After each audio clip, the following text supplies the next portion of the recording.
Welcome to Down to Dunk. I'm your host, Andrew Schlecht. We're part of the Athletic Podcast Network.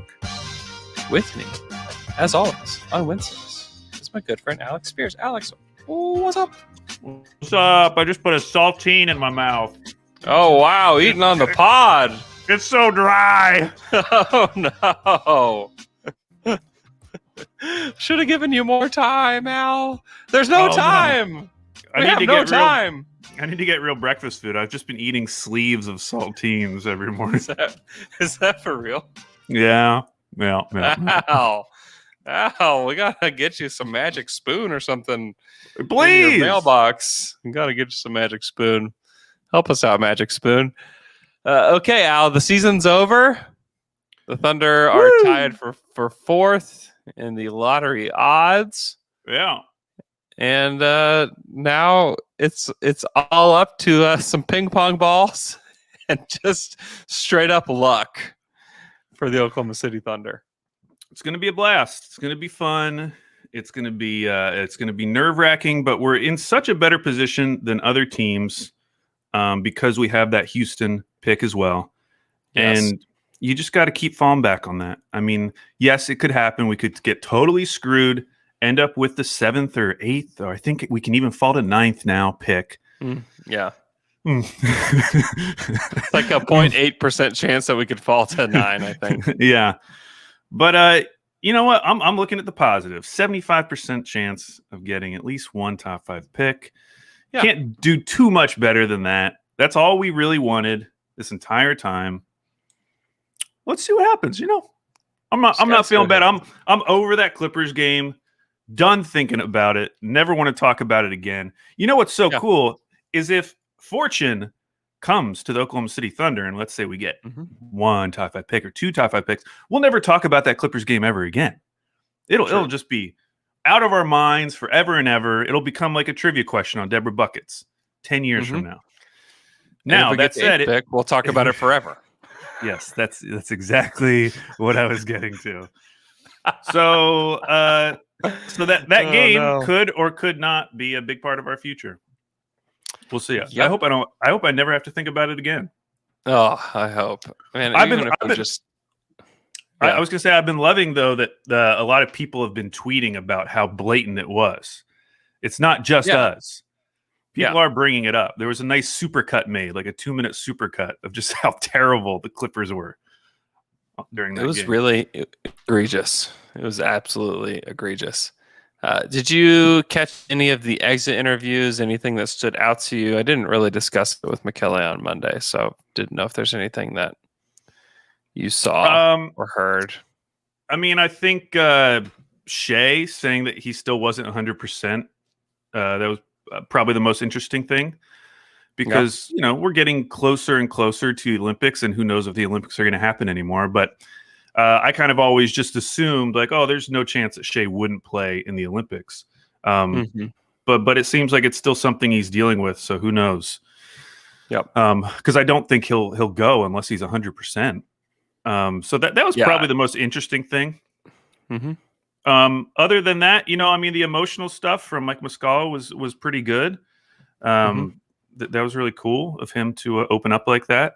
And obviously, like, I don't know if there was a guy who didn't want to stay in Oklahoma City. I mean, they all had a lot of high praise for the organization and the city and just their teammates. So, you know, for a team that was truly awful down the stretch, it would be completely understandable if some of those guys were just burned out by this point and like just didn't want to give the energy to talk about what a fun year it was, you know? Yeah. But like to a man, they all seem like pretty happy with their situation, which I think overall makes the organization look good. Yeah. I kind of look back at even some of those Houston postgame interviews during their big losing streak and just how absolutely miserable they were. And even you go read Kelly Iko on The Athletic with Eric Gordon and just how like miserable those guys were. Right. And you didn't get a whole lot of that from the Thunder, which I think is just about the culture and the environment that they create within the team. And it's real. Yeah, and I also think it makes a huge difference that like the guys leading it aren't, decade veterans who Yeah. are very used to winning, and this is probably miserable for them. I mean, who knows what Hmm. it was like for Al Horford? But a lot of the majority of the guys on the Thunder, and in fact, I saw that stat last night during the Hornets game. The percentage of minutes played by first or second year players in the league, and for the Hmm. Thunder, it was 83%, and like Yeah. the Hornets were two with like 56%. So I think that Hmm. makes a huge difference when you have a bunch of young guys who honestly are probably just thrilled to be getting this many minutes on an NBA team. Because if they were not Oh on the yeah, Thunder, very few of these guys would be getting these kind of minutes and this kind of role.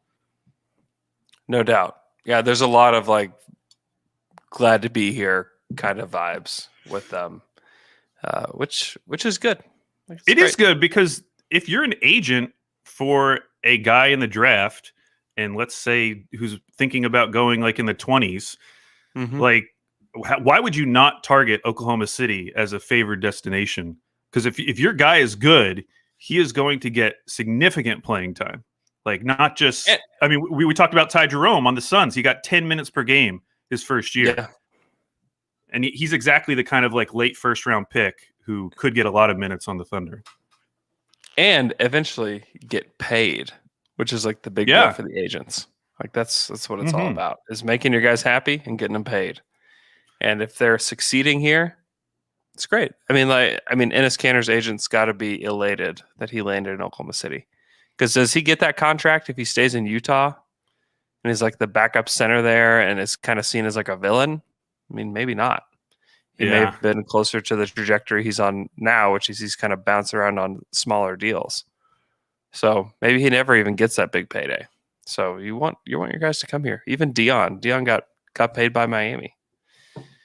Yeah, it'll be interesting to see which of the guys on the current roster end up getting like a decent contract when it comes up again. Mm-hmm. Because we've talked about like I don't think all of these guys can be on this roster going forward. Like obviously because of all the picks that are coming in. Yeah. But it'll be interesting to see around the league who the league thinks the Thunder have unearthed as like quality NBA rotation players going forward. Mm-hmm. Mm-hmm. Yeah, no doubt. Sam Presti is supposed to talk tomorrow. Oh, That will kind of wrap things up for the season for the Thunder until kind of the draft combine, draft lottery, NBA draft, and then free agency. The Thunder likely won't be very involved in free agency, but I would expect, trades and things of that nature to take place at that time. So should be a very interesting offseason.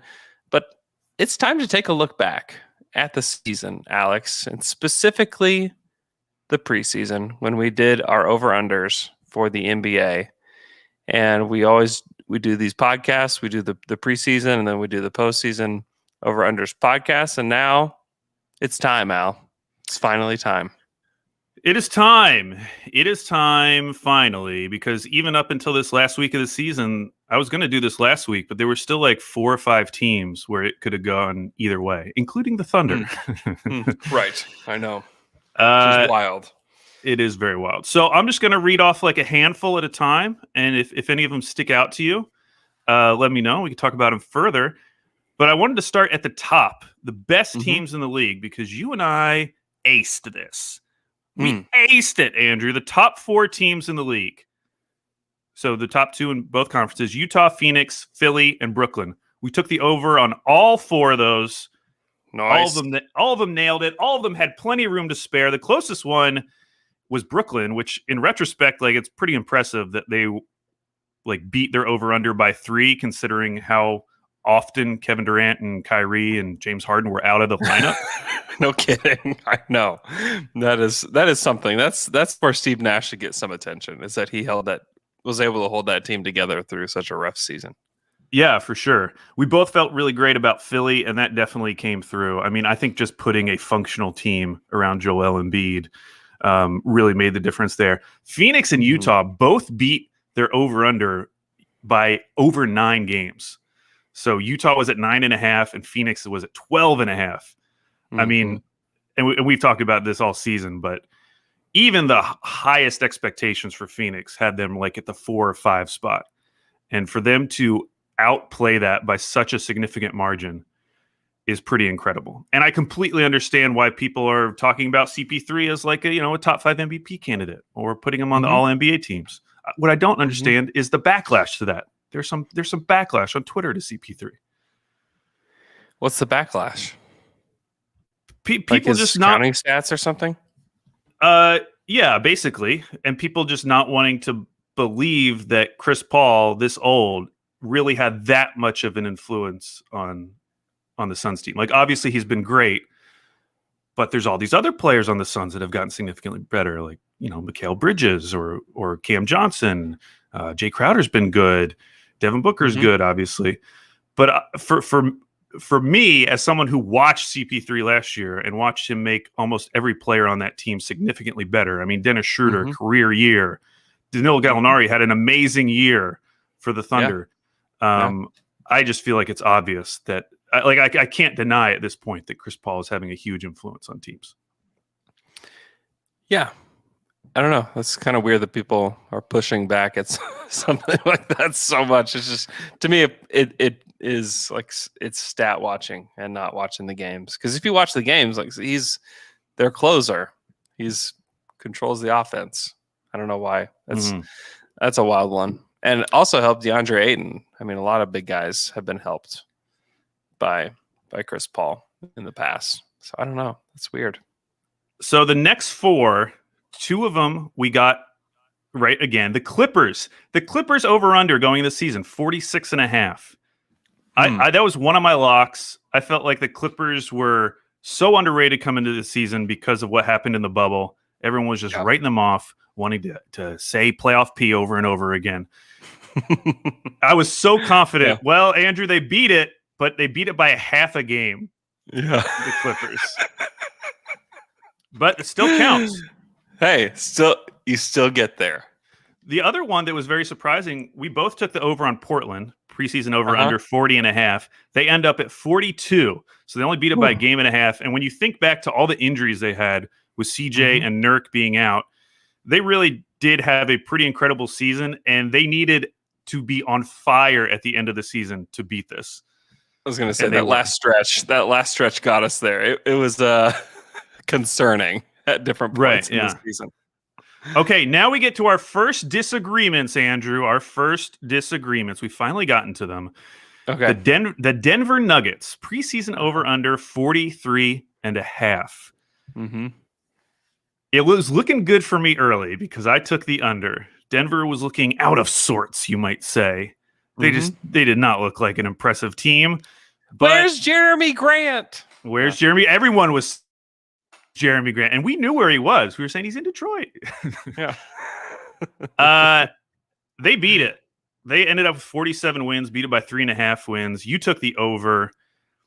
I don't know what to say. Like, they have been one of the more impressive teams at the end of the season as well, up there with Portland. And meanwhile, they lost, arguably their second or third best player with Jamal Murray.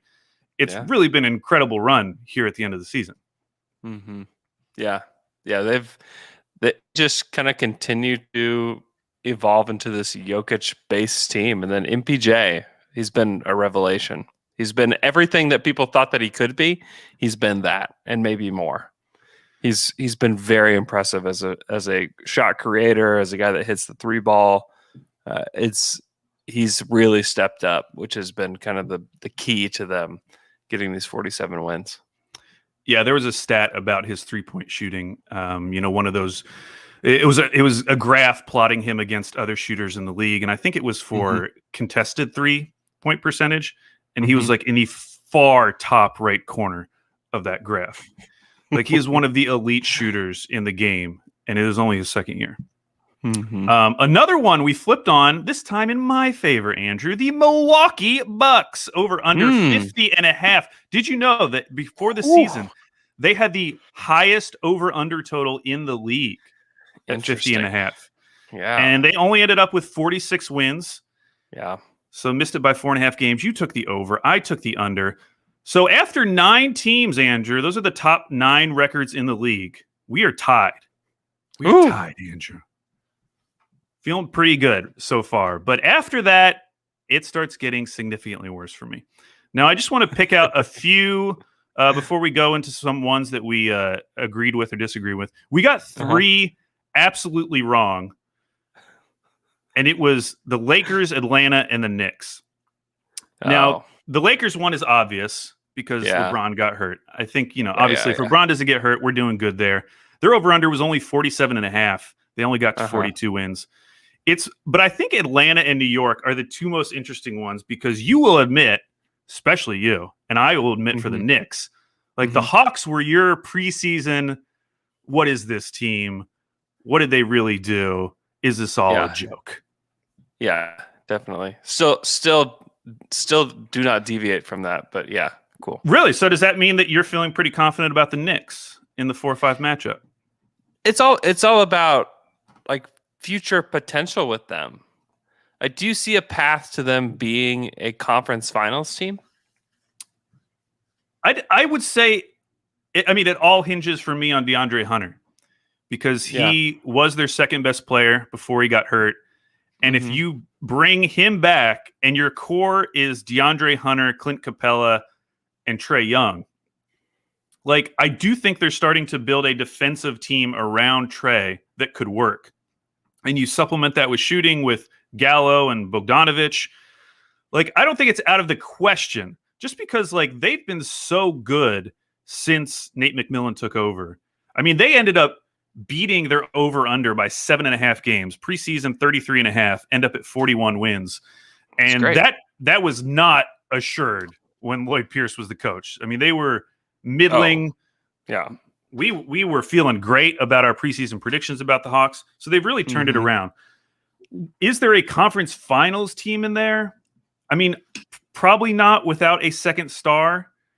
Yeah, but that's my whole thing, and that was the whole thing with the Hawks is that you don't have to go get all these guys. You don't have to do that.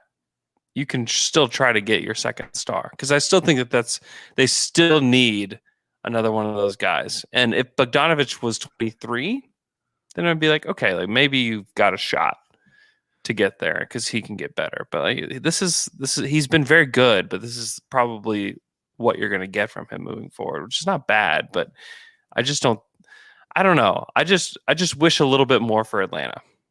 I'll say this though, we watched Atlanta for a decade have this team with Joe Johnson and Josh Smith, now Horford. We're like, you never believed in that team. No one ever believed in that Hawks team.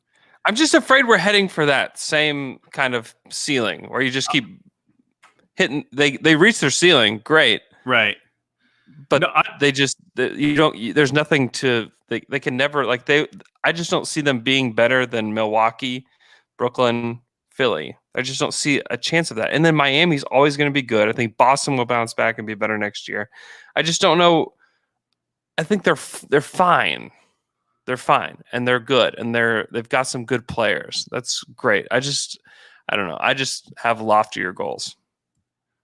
I brought up that Atlanta team because I just wanted to say that I have higher hopes, higher expectations for this Atlanta team just because I think that Trae Young is a superstar in this league.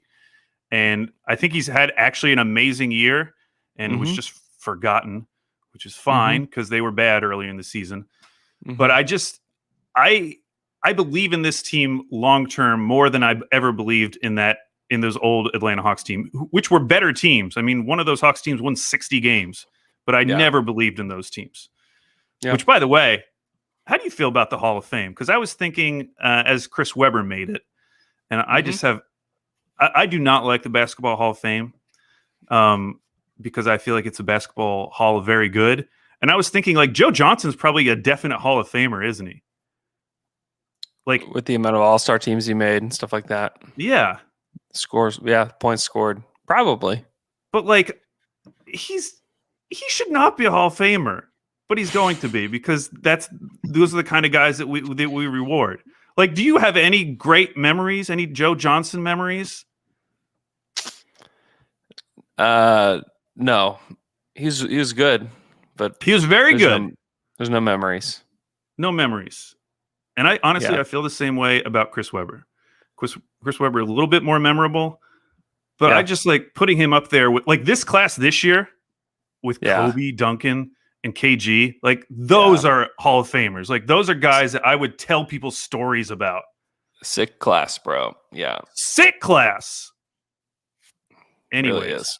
the Knicks, 22 and a half over under this year. They were the biggest Woo! surprise in the league, beat their Woo. over under by 18 and a half games. And we Mhm. took the under, both of us. Hey. They beat it by 18 and a half games. We took the under. I mean, Idiots. I didn't see this version of Randall. I didn't see like Randall as like the centerpiece of your team leading you to the playoffs. Well, neither did the Knicks because they drafted Obi Toppin. Yeah. That's the one thing. They could have another player on their team that could be helping. I think they are going into the offseason the most interesting team in the league because they have the cap space to do something stupid, like really stupid. They have so much cap space. On the flip side, they have the cap space to dramatically improve this team. Yeah. And you know they're going to chase the wins. Like they're going to try to recapture this moment with this team and go forward. Like there's no chance that Julius Randle's leaving the Knicks. I'd be shocked. Like he is going to be a centerpiece for their team going forward. Mm-hmm. They're going to probably bring back a lot of those guys. I mean, I think Nerlens has been that team, but they have cap space to like do something significant. And we know what the free agent class looks like this summer. And so I don't know what that could possibly be. I really like Lonzo on that team if they wanted to overpay for him. I was going to say just Max Lonzo. Max Lonzo. I don't think New Orleans would do it. I don't think they'd match. I don't think so either. And that they're just heading. It feels like they're just heading down the same Anthony Davis route. Well, did you see the David Griffin his exit interview where he was like, they brought up the idea of spacing and shooting, and he basically said, "We're never going to let that happen again," like not having enough shooting, which is a very interesting thing to say because obviously they gave that big contract to Steven Adams, and I don't know how you fix the spacing and shooting while also playing Zion and Steven Adams together. So I'm very interested to see what they do, or Jackson Hayes for that matter. I mean, he's not a shooter either. I know. Yeah, So it seems like they've correctly diagnosed the problem, but then there does seem to be enough rumors and tea leaves out there suggesting that they might not match on a big Lonzo deal, who's definitely one of their best shooters. Makes me just wonder what's going on there. Okay, so those were 3 in a row that we got terribly wrong. The Knicks one especially. I'm embarrassed by the Knicks one because I'm not embarrassed at all. We took the under at 22 and a half. They would beat us by like 20 games. I know, man. I know that. I get that. They've just been they've been a terrible team for so long. And there's just no reason to believe in them. There was no reason preseason to believe in that team. See, more than any of these other ones that I got wrong, I feel like the thing I missed on the Knicks, and I even knew it, and I think we said it, was Tom Thibodeau is going to go for every single win. If he has to play his guys 40 minutes a night to get a win, he will do it. And so thinking that they would ever win 21 games, especially after we've seen what like it took for OKC to get to 21 games, like how much losing it took. Yeah. That's the part that makes me feel dumb. Yeah, we missed on the life cycle of the Tom Thibodeau teams, which is great in the beginning and then just slowly deteriorates until everybody hates it. Well, I focus too much on the ceiling of Tom Thibodeau, less on the floor. Like when they talk about DeMar DeRozan as a floor raiser, like Tom Thibodeau might be the ultimate floor raiser as a coach. Yeah, definitely. When he comes into a team, like they are going to get significantly better. The fact that he turned that into a top like 3 defense or whatever with basically the same roster is probably one of the most impressive achievements of the year. It really is. Hey, Al, before we move on, let's go to the stream and do a little break. We have Miroslav in Germany. We have Hoopstock69 reporting live from the moon. We have W Rose 27 from Kentucky. We have Wojciech from, I think he's from Poland. He didn't say here, but he says, "What's up?" Yoni from Israel. Let's see. We have Daniel from the UK saying, "What's on?" We have Jamie in Mexico. We have, let's see, Miyagi here. We have Davis in Latvia and Christos in Greece. Thanks so much for following along. If you want to get a shout out, make sure that you follow us on YouTube. Hit the like button, subscribe to our channel, and we'll be right back after this quick. So as a podcast producer for The Athletic, I'm writing stuff all the time. I'm having to write podcast descriptions. I'm having to write titles for podcast episodes. And many times I take a look at them and think, do they make sense? Am I putting the right notation here? Does it sound positive? Is it even grammatically correct? I find myself saying that all the time. And I said that a lot before I got Grammarly Premium. And then really those problems are just gone, just poof, gone.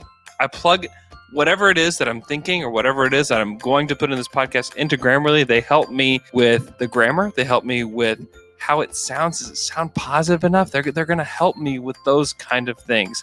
They help you write clearer and more concise sentences without unnecessary or redundant words, which is something I really struggle with. They help me to avoid overused words and phrases, to keep readers more engaged and expand my vocabulary with more exciting and effective and memorable words. I use Grammarly on a daily basis because of this. And if you find yourself writing on a daily basis for your job, for your career, you've got to check out Grammarly Premium.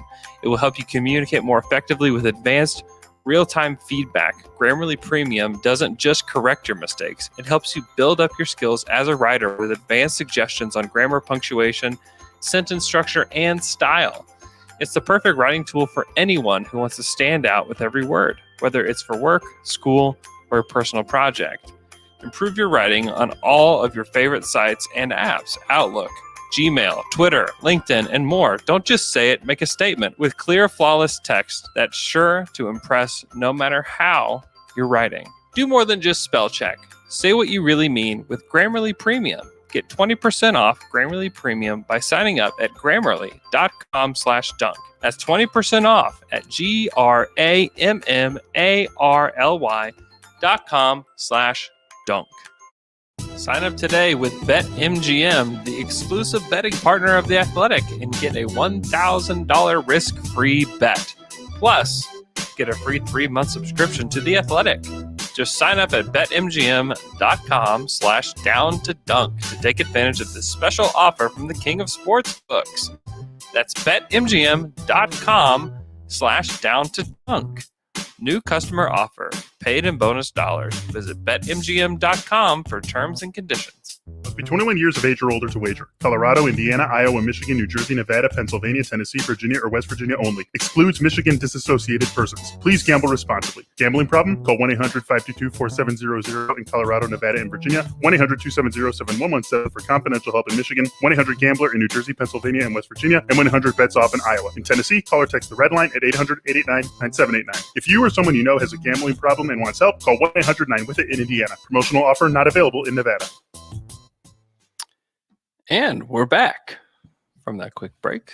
Alex, let's look at some more over-unders. Yeah, I'm just going to hit a couple that I thought were interesting, and it's probably timely to talk about the Washington Wizards, who over-under was 28.5, and they beat it by 5.5 games, winning 34 games. You took the over, I took the under, but I will remind you, we did this a day before the Russell Westbrook trade.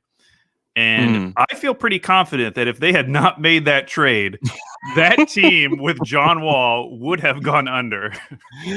Yes. And at the time, I was quite confident that they were going to make the Russell Westbrook trade. Oh, you were. That's unfair. You have more sources than I do. I have to rely on Luke. I know. I had that in my back pocket. He wasn't giving me anything. Man, that game was rough last night. The win. Yeah. It really was rough. And it's really disappointing that we don't get to see Wizards Nets round 1. I know. I'm so mad at myself for buying into that Wizards team. Like, I was completely bought in to the point where my friend was texting me early in the game, like, oh, is Boston really going to pull this off? And I was like, no, come on. Boston's terrible. They're terrible. Yeah. And listen, Russ has to play better on Thursday night. He has to. And there are plenty of excuses to be made, and some of those are completely valid. Like Bertans was terrible. And this roster in general for the Wizards has been terrible. Once again, Russ's co-star is not 100% going into the playoffs. But we also saw Russ lead this team from a cellar dweller. They had fewer wins than the Thunder less than 2 months ago. We saw him dominate over this last stretch of the season and take this team to where they're at. So we know he can do it. And so to see him have a bad game, which it was a bad shooting night, obviously his rebounding numbers were still awesome. It was just frustrating to see that. And I just really hope he plays better, because you look on the other side, like we've talked about it this whole season, like Boston's been such a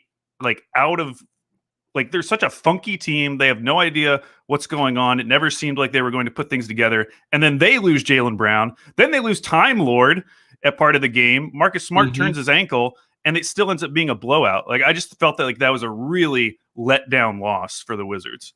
Yeah. I mean, Tatum was just overwhelming. He scored 50. Was. I mean, he was just too good. But I don't know. On the other side, like we need the Wizards to beat the Pacers badly, because the next best thing to Russ KD is Russ Embiid, right? Well, yeah. If our other option is like Embiid Sabonis, yes, right. I'll take Russ Embiid. Russ and Joel Embiid have always beefed, and if we can get even 5 games, that will make it so much better than just this Pacers team that inevitably will lose. And right. there's just nothing really fun about them. And they're going to fire their coach. They're probably going to clear house. And it's just like, get these guys out of here. Like, get them gone. Like, I wanted LaMelo in that next game anyways. And then it's like, oh, come on, guys. Like, get them out of here. But it does, if you just go off the performances from yesterday, you're not feeling good about the Zards at all. Well, speaking of those Pacers that you apparently don't like, would you believe that in the preseason, you took the over on their 39.5 over-under? I took the under, one of the few where I won when you did the opposite. They only ended up with 34 wins. I couldn't believe that you had faith in the Pacers at the beginning of the season. I feel like they're one of the teams that you were always targeting, one of your most hated teams. I couldn't even recall one reason why I picked them over. I don't know, but you did it. Now, a few that we got right that I am shocked that we both got right. Sacramento, we both took the over on 28.5. They hit it. They ended up with 31 wins. And I think our reasoning had to do with the fact that they are incapable of tanking. They cannot tank. I posted on Twitter the other day, in this playoff drought, which is now 15 seasons, they have acquired top 3 odds. So I'm not talking about what they ended up in the draft, like in the draft itself, what selection, acquiring the odds, like how OKC has top 4 odds. They've acquired top 3 odds only 2 times in 15 years, while also never making the playoffs. That is incredible. They're just stuck in the phantom zone for forever. They are, and they just rehired. I guess they're keeping Luke Walton, and their fans are miserable about it. Yeah, they're just shooting their fans in the foot, just like it's just awful. That's just why. Give and the reasons were, well, he really understands what these players are going through. Bro, find somebody else. Anyone. He's not been good. Anywhere he's been, he's not been good. He had that one run with the greatest team of all time. Cool. Gosh. All right. He said in an exit interview that a lot of coaches would come up to him after games this season and told him that the Kings played really hard. He said that. Help us all. What do you think about that? All. Sorry, Sacramento. I want to go over the ones that were closest. Okay, I've got 5 minutes, Al. I know. Okay. First one, Chicago. We both took the over. Over-under was 30. They end up at 31 wins. By the skin of our teeth, we got that one. Wow. Golden State.